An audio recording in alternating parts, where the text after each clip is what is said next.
विश्व पर्यावरण दिवस को लेकर उत्तर प्रदेश में आज जगह जगह विशेष कार्यक्रमों का आयोजन हो रहा है। कोविड प्रोटोकॉल का पालन करते हुए लोग पर्यावरण संरक्षण के लिए अपना सहयोग दे रहे हैं। प्रदेश के सीएम योगी आदित्यनाथ ने भी लखनऊ में पौधारोपण किया। इस मौके पर सीएम योगी ने कहा कि पर्यावरण है तो प्रकृति भी है, प्रकृति है तो जीव सृष्टि भी है। हम सभी को पर्यावरण संरक्षण की दिशा में कार्य करते रहना होगा। उन्होंने कहा कि पिछले साल कोविड महामारी के बावजूद 25 करोड़ से अधिक पौधे रोपने का कार्यक्रम सफलतापूर्वक संपन्न हुआ। इस साल भी हमने 30 करोड़ पौधे रोपने का लक्ष्य रखा है। सीएम ने बताया कि वन महोत्सव के कार्यक्रम जुलाई के प्रथम सप्ताह से प्रारंभ होंगे। उन्होंने लोगों से आह्वान किया कि वे प्लास्टिक का इस्तेमाल न करें।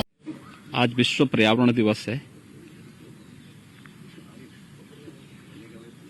पर्यावरण है तो प्रकृति भी है, प्रकृति है तो जीव सृष्टि भी है। इसलिए जीव सृष्टि की सुरक्षा के लिए आवश्यक है कि हम सब पर्यावरण के प्रति जागरूक हों।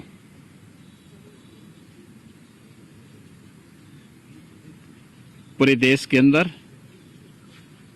पर्यावरण के प्रति जागरूकता पैदा करने के लिए ही प्लास्टिक को प्रतिबंधित करने, अधिक से अधिक वृक्षारोपण लगाने के लिए आदरणीय प्रधानमंत्री जी ने एक अभियान प्रारंभ किया। कैच द रेन उसी का एक हिस्सा है। जल की एक एक बूंद को संरक्षित करना, फिर उसका पर्यावरण के लिए उपयोग कर लेना। उत्तर प्रदेश सरकार ने विगत 4 वर्षों के दौरान पर्यावरण की सुरक्षा के लिए अनेक कदम उठाए हैं। बृहद पैमाने पर वृक्षारोपण का कार्यक्रम पहले वर्ष 2017 में 5 करोड़ वृक्षारोपण का हमने लक्ष्य रखा था। दूसरे वर्ष 11 करोड़ वृक्षारोपण का कार्यक्रम संपन्न हुआ। 2019 में प्रदेश ने 22 करोड़ वृक्षारोपण के लक्ष्य को प्राप्त किया और विगत वर्ष कोरोना के बावजूद प्रदेश में 25 करोड़ से अधिक वृक्षारोपण का कार्यक्रम संपन्न हुआ। इस वर्ष भी हम लोगों ने एक लक्ष्य रखा है। वन महोत्सव से कार्यक्रम जुलाई प्रथम सप्ताह से हमारा प्रारंभ होगा, जिसमें 30 करोड़ वृक्षारोपण का लक्ष्य है। वन विभाग, प्रदेश सरकार के सभी संबंधित विभाग, सभी संस्थाएं, शिक्षण संस्थाएं, प्रशिक्षण संस्थान, ग्राम पंचायतें, नगर निकाय और जनता जनार्दन भी इस पूरे कार्यक्रम के साथ जुड़ती है। प्रकृति की सुरक्षा के लिए, उसके संरक्षण के लिए उनके द्वारा एक प्रयास प्रारंभ होता है। ये पूरे अभियान उसी श्रृंखला का हिस्सा है। मुझे प्रसन्नता है कि वन विभाग प्रकृति के संरक्षण के लिए, पर्यावरण की सुरक्षा के लिए पूरी तरह जागरूक होकर के कार्य कर रहा है।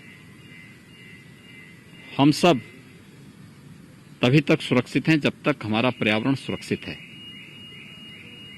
प्रकृति और पर्यावरण के बीच में एक समन्वय हमें रखना पड़ेगा। यह हम सबका नैतिक दायित्व भी है और कर्तव्य भी। और इसीलिए प्रदेश सरकार ने प्रदेश के अंदर प्लास्टिक को भी प्रतिबंधित किया है, क्योंकि पर्यावरण के लिए कहीं न कहीं यह एक खतरनाक संकेत है और उसी को ध्यान में रख करके हम लोगों ने इस कार्यक्रम को प्रदेश में लागू किया है। मुझे विश्वास है कि वन महोत्सव के अवसर पर जुलाई प्रथम सप्ताह में प्रदेश के अंदर बृहद वृक्षारोपण का जो कार्यक्रम चलेगा, कोरोना महामारी से बचाव करते हुए जो कोरोना का प्रोटोकॉल है उसका पालन करते हुए प्रत्येक व्यक्ति वृक्षारोपण के इस अभियान के साथ जुड़ेगा, ये हमारा दायित्व है। हम लोगों ने विगत वर्ष वन विभाग को एक और लक्ष्य दिया था कि 100 वर्ष से अधिक उम्र के जितने भी पेड़ हैं उन्हें हेरिटेज वृक्ष के रूप में संरक्षित करने का एक महाअभियान, इसको लेकर के भी एक बृहद कार्यक्रम आगे चलेगा। वृक्षारोपण का भी कार्यक्रम केवल एक औपचारिक कार्यक्रम न बने, बल्कि उन परंपरागत वृक्षों को हम लोग महत्व दें जो प्रकृति के सुरक्षा में और संरक्षण में जिनका योगदान है। पीपल है, बरगद है, पाकड़ है, देसी आम है, या इस प्रकार से जुड़े हुए जो भी अन्य औषधीय वृक्ष हैं, बहुत सारे हैं, उन सभी को भी हम लोग आगे बढ़ाने का कार्यक्रम कर रहे हैं। वन विभाग की अपनी नर्सरियों में पर्याप्त मात्रा में पौध है और आने वाले समय में जब वन महोत्सव कार्यक्रम के अवसर पर जुलाई प्रथम सप्ताह में कार्यक्रम चलेगा तो निश्चित ही प्रदेश के अंदर हम लोग वृक्षारोपण के माध्यम से पर्यावरण संरक्षण के इस बृहद अभियान को भी आगे बढ़ाने में सफल होंगे। विश्व पर्यावरण दिवस के अवसर पर पूरे प्रदेशवासियों को मैं हृदय से बधाई देता हूं, अपनी शुभकामनाएं।